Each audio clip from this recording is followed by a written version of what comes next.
Hello ସାଙ୍ଗମାନେ, ଜୟ ଜଗନ୍ନାଥ। ମୁଁ ଅନିଶା, ମୁଁ ରାଉରକେଲାରେ ରୁହେ। ଆଜି ଭୋରୁ ଭୋରୁ ଉଠି ବ୍ରସ୍ କରିସାରିଲା ପରେ ବି ଆଖିରୁ ନିଦ ଛାଡ଼ୁନଥିଲା। ସୋ ଚା ବନେଇକି ଟିକେ ପିଇଲି।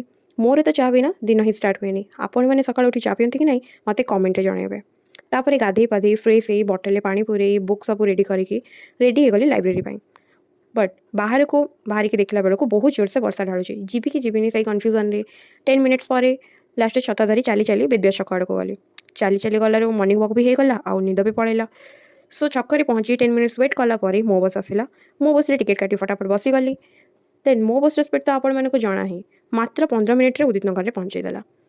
ସୋ ଉଦିତ ନଗରରେ ପହଞ୍ଚି ଆମ ଗଭର୍ଣ୍ଣମେଣ୍ଟ ଲାଇବ୍ରେରୀ ଭିତରକୁ ଗଲି। ତାପରେ ପଢ଼ା ଷ୍ଟାର୍ଟ ହେଲା। ବାସ୍ ପଢ଼ିବାର ଘଣ୍ଟେ ପରେ କି ନିଦ କୁହନ୍ତୁନି କୁହନ୍ତୁନି। 4-5 ଘଣ୍ଟା କଷ୍ଟେ ମଷ୍ଟେ ଢୋଳେଇ ଢୋଳେଇ ବସିଲା ପରେ ସେଠୁ ଉଠିକି ପଳେଇ ଆସିଲି। ଆସୁ ଆସୁ ରାସ୍ତା ସାଇଡ଼୍‌ରେ ଦେଖାଗଲା ଗୁପଚୁପ୍ ଠେଲା। ଗୁପଚୁପ୍ ନ ଖାଇଲେ କ'ଣ ହବ? ବାସ୍ ଟିକେ ଗୁପଚୁପ୍ ଖାଇସାରିଲା ପରେ ଘରକୁ ରିଟର୍ଣ୍ଣ କଲି। ସୋ ଆଜି ପାଇଁ ଏତିକି ସାଙ୍ଗମାନେ। Tata bye bye. ନେକ୍ସଟ ଭିଡ଼ିଓରେ ଦେଖା ହବ।